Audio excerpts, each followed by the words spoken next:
On this episode of Before You Buy, we'll be reviewing some very interesting and nice-looking Bluetooth speakers, plus a Chromebox, a new Raspberry Pi, and much, much more. All next on Before You Buy. Netcasts you love. From people you trust. This is Twit. Bandwidth for Before You Buy is brought to you by CashFly at CACHEFLY.com. This episode of Before You Buy is brought to you by LittleBits, the easy way to build electronics with modular building blocks. Go to littlebits.com and enter the promo code Before You Buy, and you'll receive $20 off your purchase of $80 or more. And by Jack Irwin. Jack Irwin sells men's shoes made from the finest materials at honest prices, and they ship them right to your door. Check out their shoe collections at jackirwin.com/twit. That's jackirwin.com/twit.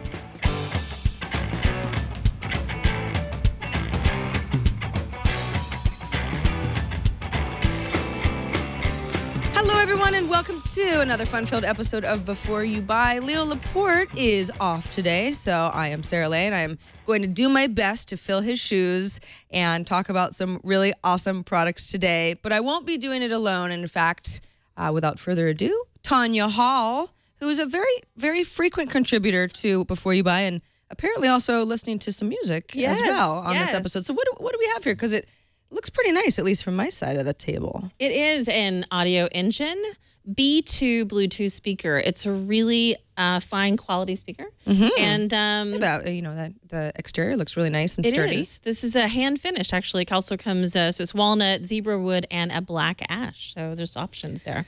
All right, so it looks really nice. What does it do that's so special? Well, it so let's just start with the actual makeup. It's about 12 inches wide, so it's a little bit smaller than you think it's going to be from the pictures. At least it was for me. It's got 60 watts of power, so it's actually got a lot of power behind it. And you snap off the cover here, some magnets.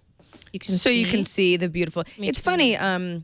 I know at my home, I've got large versions of kind of the speaker, and it's like an aesthetic thing. Some people like to have the protection on, and some people kind of prefer for it to look, I don't know, the way speakers were intended to look. The way speakers were intended to look. Exactly. That's very profound, Sarah. Well, it's like taking the plastic off your couch, you know? It's like, now we just want to look at them. Nice and speakery. Well, so you've got options there that for the way that they look. You do. As you can see, it's got. Okay, now which camera here? It's. I'm looking, and we need to move it around a little bit. There we go. It if you can see here, it's got two. I lost my train of thought. Woofers. Thank you. Woofers. Woofers. Two Kevlar woofers and some silk tweeters. Okay, woofers and the tweeters. The woofers and the tweeters. And actually, the separate are about 30 watts each, so altogether is where you get these 60 watts. It's really weighty. It's about 10 pounds, so it's just nice and heavy. So it's nice and sturdy. You can fit it. Because of the size is smaller, you could, as you pointed out, Sarah, put it anywhere in your room. You could put it on a shelf. You could put it somewhere in a nice desk, and it will fill up the room with sound.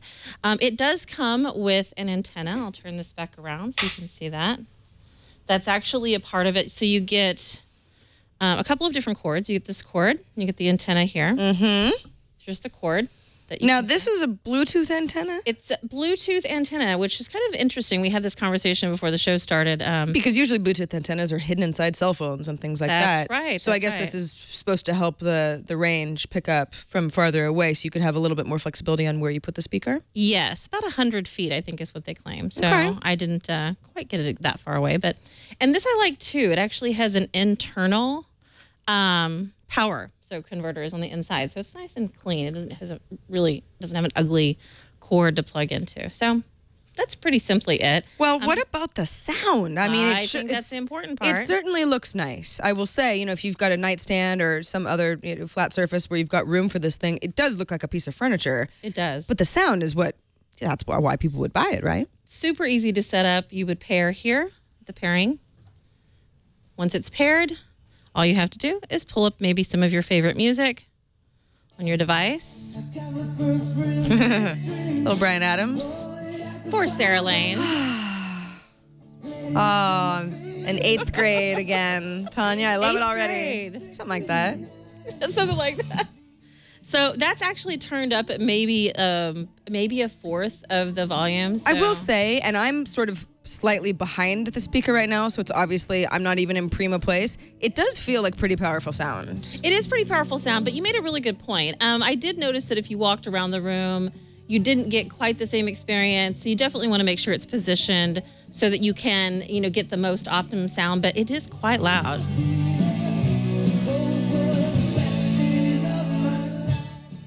It's lovely. Although I would say you probably wouldn't have this in a place where you could walk behind it. Because again, like you said, the power cord's hidden in the back and really the nice area of the speaker is towards the front, not the back. Correct. So, there's that. I definitely think for the quality that you're getting, this is actually I was really impressed with this Audioengine product. I did not expect it to be quite this quality of sound, but it was really nice. It's pros and cons. I would say the pros are one of the things that if you're concerned about dropping the money, which I haven't said yet, is actually $299, so roughly $300 for a speaker. If you're concerned to that, there's an option if you buy it directly from Audioengine. They have a 30-day trial that you can try out the speaker. You're going to want to keep it, but I'm telling you, if you do try it there, if you buy it from another source, can't guarantee that. The sound quality is great.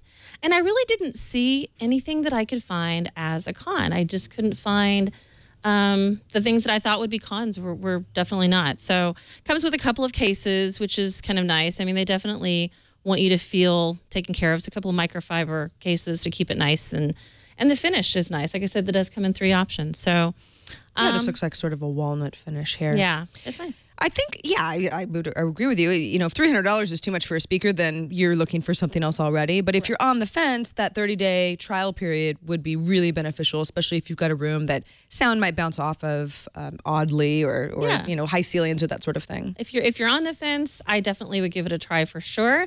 But I'm actually going to say it's a buy. You're going to say it's a buy? Definitely. I was wondering what you were going to say just now. Suspense was building. Yeah, fair. Thank you. Well, thank you for trying it out, Tanya. Absolutely. So this is the Audioengine B2 Premier Bluetooth speaker, $299. Tanya Hall says it is a buy. Thank you, Tanya. Absolutely.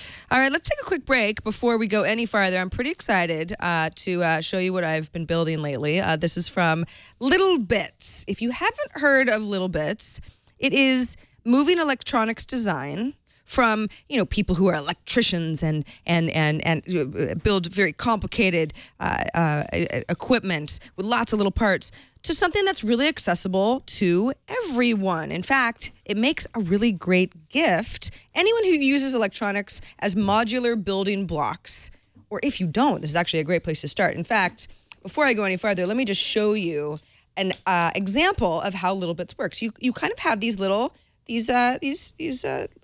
parts that attach together quite easily. They're obviously color coded, and they attach well when they magnetically snap together. So you've got battery power, for example. This goes into my power circuit. I've attached it to something that's going to make this buzzer go. And so, because I've got everything, now I go ahead and turn on the power circuit. Now I have a really annoying thing for my coworkers. In fact, anytime Bert gets too near me, then I just do this, and he knows to back right up. Now, it's not just audio, of course. I've got all sorts of options in here. I've got a sort of a glow-in-the-dark wire of some kind that would have been good for Halloween. The point is that it's really easy, and it's kind of educational as well to put together these little projects. If you're an artist or a designer or an engineer, if you're a student, maybe you've got little kids and you think they really would be interested in something like this. You've got a kid who's always taking apart the electronics at home. This is perfect for those tinkers, those hobbyists, those programmers. And Little Bits has a growing library of modules that range from really, really simple, like powers and sensors and LED lights, to more complex, like programmable and wireless technology as well. Over 60 modules can be used in, virtually limitless creative combinations. The sky is really the limit. And you can imagine what you can make just by some of the simple stuff that I put together so you can go out and do it. Perfect holiday gift. Little Bits has something for everyone this holiday season. Musicians, programmers, gadget geeks, or just home project enthusiasts. Hey, maybe you're snowed in. It's a snow day. Little Bits is perfect. Bring that out. The kids will have a ball. If you're a new customer, you can get $20 off purchases of $80 or more by just going to littlebits.com. That's LITTLEBITS.com and entering the promo code before you buy, all one word. Free shipping in the U.S., by the way. That's littlebits.com with the promo code before you buy. And thanks to Little Bits for sponsoring this episode of Before You Buy. All right, I'm really excited about our next review. It is the Raspberry Pi A+, and it is going to be reviewed by none other than our friend Aaron Newcomb. Take it away, Aaron. Hey everybody, Aaron Newcomb here with another review for Before You Buy. I'm so excited about this one because it's something I'm really into, and we're going to be talking today about the Raspberry Pi Model A+. This is so exciting to me because I do so much work with building things and making things, and almost every project I do, it seems like these days, is based on the Raspberry Pi. Now, the Raspberry Pi Model A+ is the 4th generation of the Raspberry Pi, and you can buy it right now online for only $20. This is a fully functioning computer for those of you who aren't familiar with the Raspberry Pi. So it has video out, it has HDMI out, so you can plug it right into your monitor. It's got USB connection. It's got audio out. It's got storage in the form of an SD card. It's got onboard memory. Everything that you would have, all the components you would have in a basic computer, a desktop computer, laptop computer, they're all right here in this tiny, tiny platform. And like I said, it's available for $20, which is a huge plus. Now, if you don't know much about the evolution of the Raspberry Pi, I've actually brought some in so you can see real quick before we get into the specifics of the A+. Raspberry Pi started out with Model B, actually. Model B, unintuitively, was the first one. And it's about the size of a business card, a little bit bigger than a business card or a credit card. And then they came out with the Model A. Then they came out with the Model B+, which added a lot more GPIO pins, more USB connections, as well as an efficient power handling mechanism so that they're actually able to use less power for the Pi to operate on, which is why they could add in additional USB ports. But then just a few weeks ago, they came out with the latest and greatest model, which we want to talk about today, the Model A+. The great thing about this is, just like the Model A before it, it does have less memory on board. It has fewer USB ports, but essentially, and it has no Ethernet. But essentially, other than that, it's just like the Model B+. And because they took off some of those components, they were able to shrink this down into an almost square shape. Not quite square, but almost square. So if you can see the difference here, this is the Model B+, this is the Model A. And if I hold them up together, you'll see the difference here is actually considerable. All this that's left over here is the extra space on the Model B+ that they took off for the Model A. So what you can do with this, boy, just about anything. The great thing about this, I complained about the Model B+ when it first came out because I really wanted just a Model B with more horsepower, and they didn't give me that. They gave me other things which were great, but they didn't give me more horsepower. But I don't have the same complaint with the Model A because what you're going to use the Model A for are those small embedded projects where you don't really need the horsepower. You're not going to use this, for example, probably to do a retro Pi-Cade project where you're doing MAME emulation and all of that stuff. You could, but it's probably not going to be your first choice. You might use this to set up a little weather station, for example. You might use this to set up a CCTV system that is basically just recording a little bit of video and not doing much of anything else. You might use it for maybe a project where you need to have rudimentary web input, for example, like a robot. You might code up a little web interface so that you can drive your robot around. This would be perfect for that because it doesn't require a lot of CPU or memory resources. So I'm okay with this not being upgraded from a horsepower or CPU perspective because of the types of projects that this is going to be used for. So that is the Raspberry Pi Model A+. I would highly recommend it to anybody that's interested in doing things with Raspberry Pi, especially if they're looking for small embedded type projects where you're going to tuck this away someplace, probably never really see it. You're not going to need the Ethernet or anything like that. You just want it to run some servos or maybe run some LEDs or something like that. This would be perfect for that. So pros and cons. Pros, obviously the size, a smaller size for those projects is fantastic. The fact that it uses less power is also fantastic because you can power more things. You could even hook up an external USB hub, powered USB hub to the USB if you needed more USB devices to power. So there's nothing wrong with that.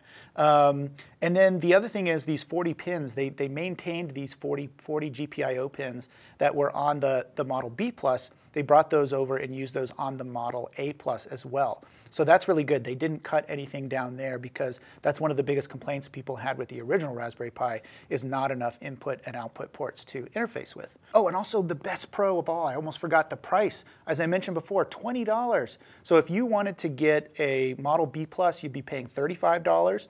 The Model A before this one was $25. They were able to drop the price of this down to $20. So it's super accessible, and you can buy it online today from lots of different sources. The only cons that I would say are if you did need some additional horsepower to do something, you may start with the Model A and then be a little bit unhappy with the performance. You may have to upgrade to a B. But again, if you're careful about what projects you use this for, you're not going to have any problems. And that Model B Plus is always available for you if you do need the extra horsepower.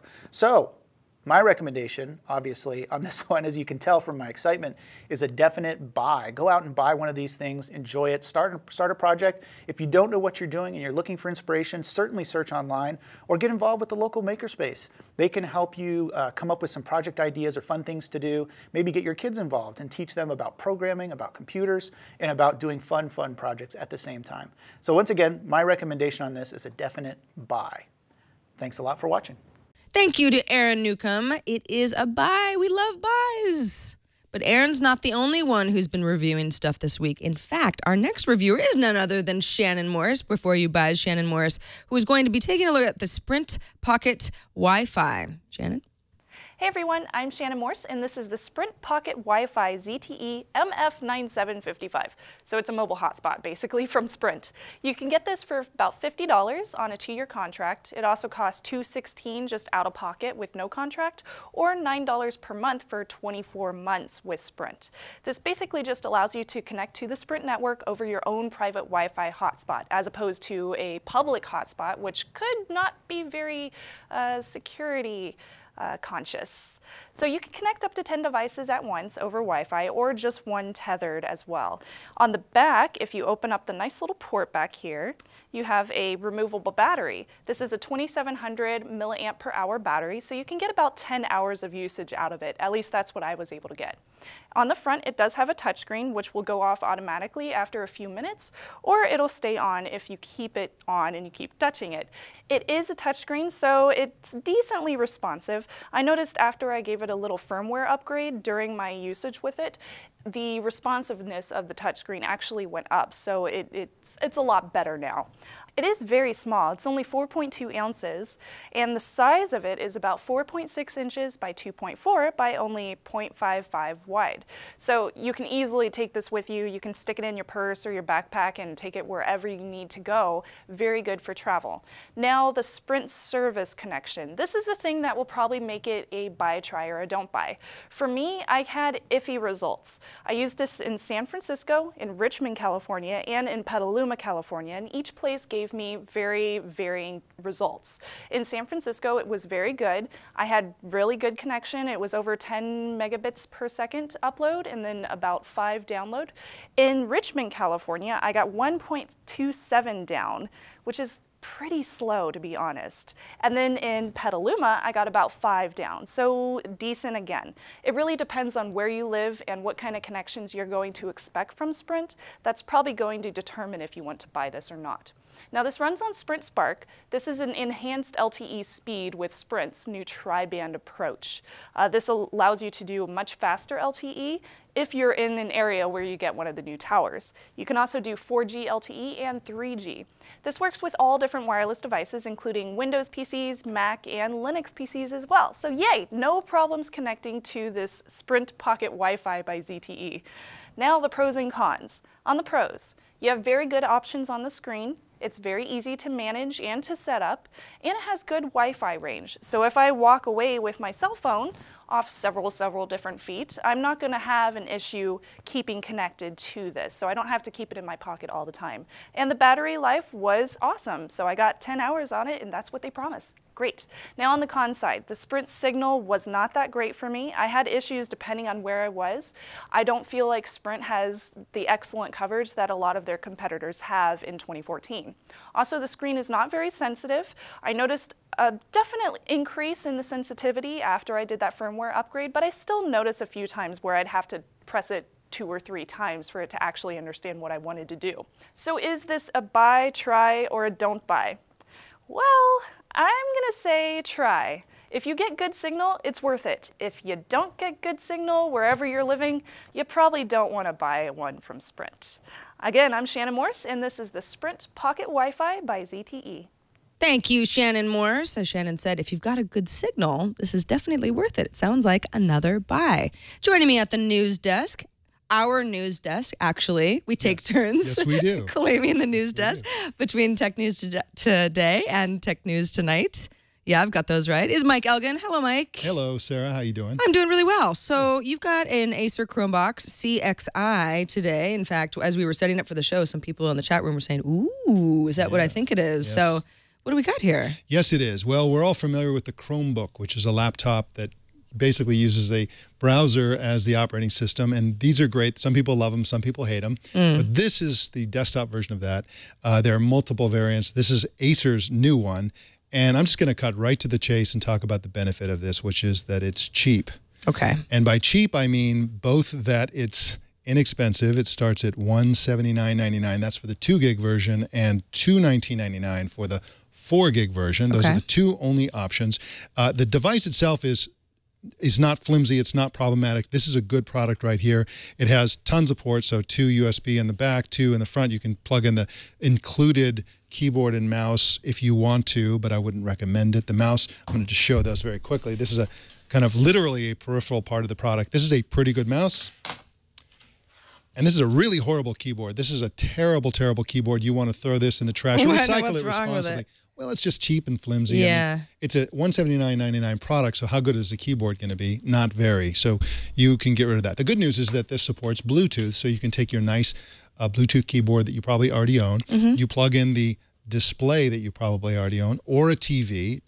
It supports HDMI and DisplayPort, so you can very easily plug it into your HDMI port on your TV and turn your TV into essentially a giant non-portable Chromebook. So again, this is a Chromebox CXI. Now, one of the good things about this that's a differentiator, and again, the Chromium-based devices are all pretty much the same. When you boot it up, you're in Chrome, you're on the internet, you're using Gmail and using Chrome browser and everything that Google offers there.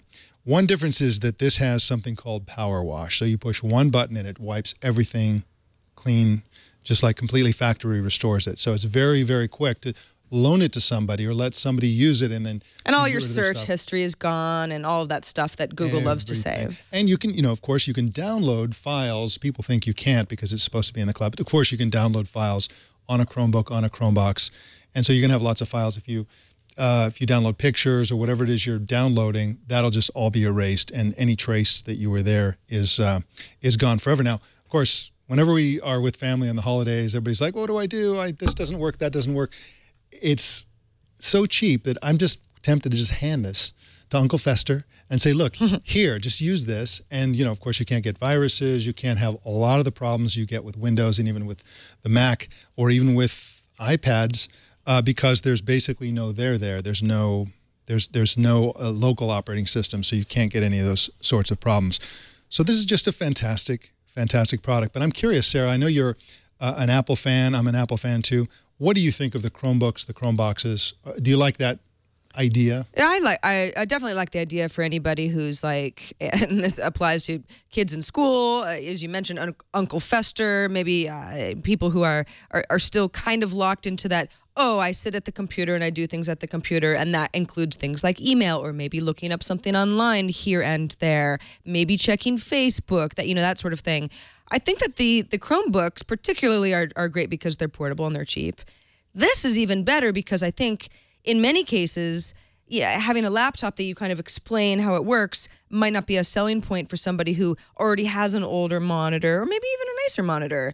And you say, this is your computer. This is how small they've gotten these days. And they don't really miss the lack of maybe onboard storage because that's not really what they're doing anyway. Definitely. And as you said, it's limited storage, but there is some. Yeah, and it's also nice to have I like to have computers all around the house, but I don't really have enough to go around. But I have I have old keyboard here and there. I have an old monitor. So I can just put one of these things in the kitchen with a monitor, and I've got a computer in the kitchen that I don't have to move. I don't have to take my iPad in there or whatever, and risk getting something on it. And one other thing that's really cool about this is it has a mount. It comes with a little mount that lets you mount it on the back of the monitor, so you can pretend like you have an iMac. Oh, all right. So as long as you can reach back there a little bit, you are good to go. That's right. You've got a hidden computer. That's right. And so, of course, it has headphone jacks. Pretty much everything a PC has in terms of jacks and ports. So I'm going to give this a buy simply because it's a Chromebox that's very inexpensive. It works. And everybody should have, a couple of these around the house, I think. Yeah, exactly, especially for the price. You said the keyboard's junk, but you probably have a Bluetooth keyboard, or that's something that could be picked up relatively easy. Also comes with a mouse as well. Yep. As you said, it's kind of cheap, but it certainly looks sturdy. And like you said, you could hide it if you really don't like to look at it at all. Yep. Give Chromebox a chance. That's what I'm saying. All right. Well, Mike Elgin, thank you so much. That is the Acer Chromebox CXI. Price starts at $179. Quite a buy, if he does say so himself.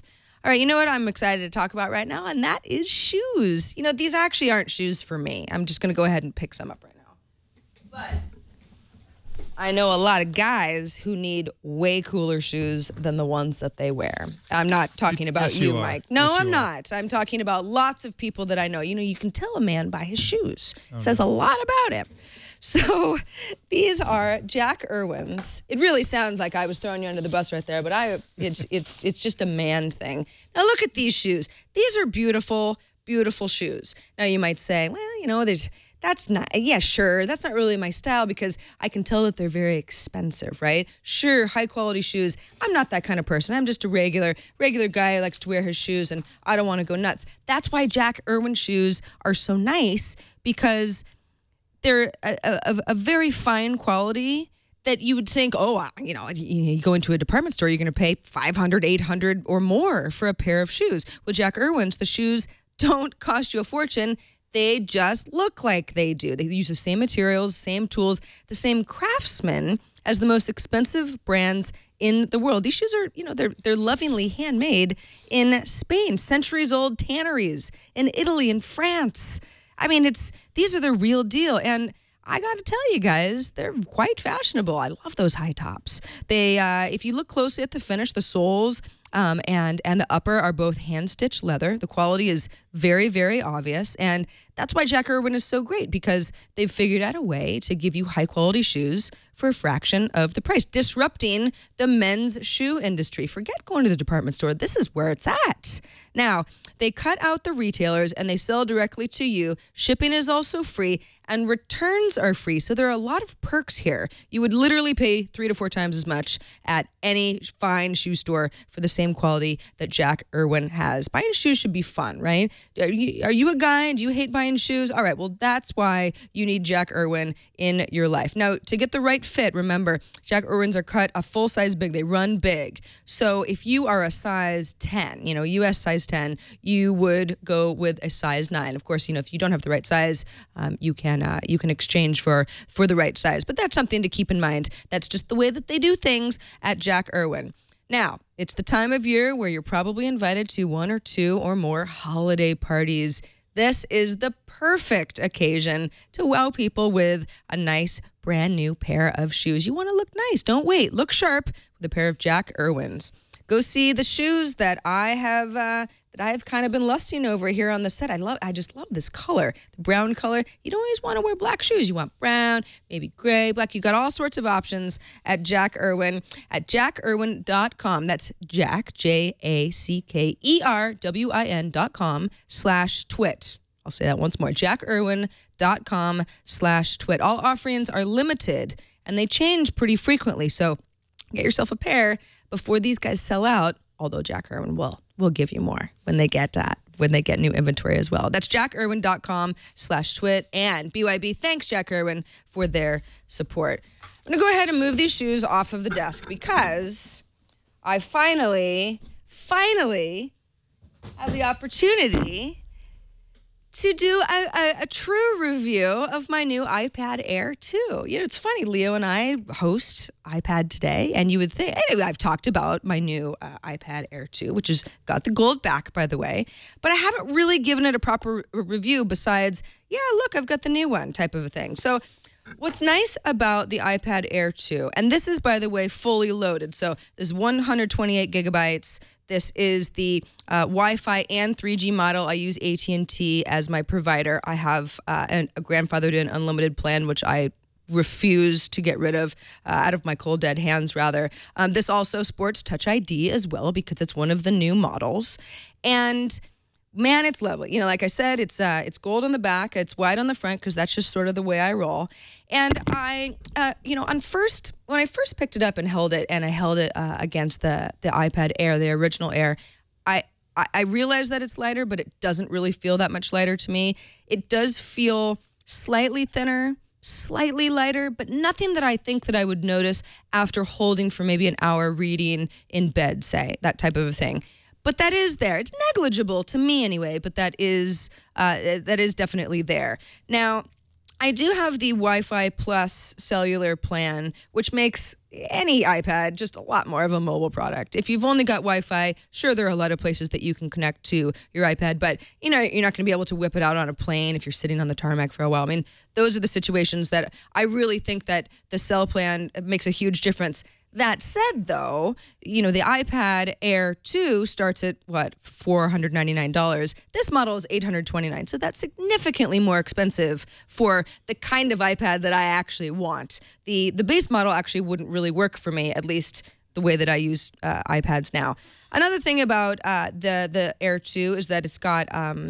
It's faster processor. There's more memory. It's supposed to be able to render high intensity graphics much quicker. I think Apple threw out a percentage like 68% faster than the iPad Air.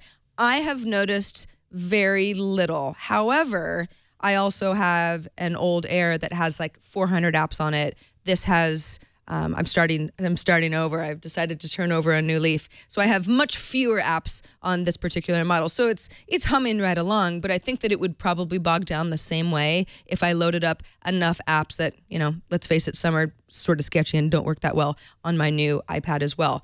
Touch ID is a freaking lifesaver. Now, I've got an iPhone. You know, I'm a Mac Apple person. Everything is either Mac or iOS in my world. And really at this point, all I need is Touch ID on my Magic Trackpad, and then I'll be good to go. I mean, once you have Touch ID, it's really hard to go back, and that was always something that kind of bothered me. Once I had it on my phone, I really wanted it on my iPad because it felt inconsistent otherwise. Okay, I think you hear where I'm going here with this. I am an iPad fan. I love the Air 2. I think there's absolutely nothing wrong with it. Those are the pros. It's fast, it's light. It is the best iPad out there. Unless you want a mini, of course, which is smaller. The iPad Air 2 it's the best iPad you could buy. Absolutely. It's also the newest. You've got the App Store at your fingertips, which is always, you know, if this is your first iPad, that's a great thing as well because you've got access to all the apps that you might have wanted access to in the past. And on an iPad, many apps, even if they're universal for iPads and iPhones, are just a lot more fun on a larger screen. And then, of course, you've got that Touch ID, and you have the gold option as well. If you want to get fancy, you weren't able to get a gold iPad until now. So that's kind of cool, and I like my gold. I got to say, you know, gold is makes me feel very, very wealthy. The cons, I don't really notice a huge speed difference. And also, it is expensive for the top-of-the-line model, which I have. Like I said, $850. Not everybody has that laying around. That's an expensive, gift for someone else or for yourself. So when I put all of that stuff together, I say, it's not a try because I guarantee you're going to love it. If you want an iPad, this is the one that you want. But I think that you really have to take into consideration what generation you're coming from. Do you not have an iPad? Is this your first one? Get the Air 2. Figure out if you want the baseline model, maybe you just want Wi-Fi. That's up to you. But this is beautiful, beautiful device. If you are already in possession of an iPad Air, or maybe you've got a Mini and you kind of really like it and you think, oh, Retina Mini, that's all good. If you're trying to convince yourself that you need this, I say hold off. It's not a big enough difference for you to justify parting with that much money. So I said it's a buy. But there are some contingencies involved. So that's where I'm going to stand with the iPad Air 2. It's a buy, but make sure that you are the target audience. All right, we've come to the end of our Before You Buy program. Thanks to everybody for joining, not only me, but Tanya Hall, Shannon Morse, Aaron Newcomb, and of course, Mike Elgin. Thanks for being here on the set with me, Mike. And Leo he's a little under the weather today, so he kind of let me take over the show for him. I thank you for that, Leo, and I hope you feel better soon. Of course, he'll be back next week hosting the show as usual. Until then, thanks for joining us, everyone. And remember, you got to watch before you buy.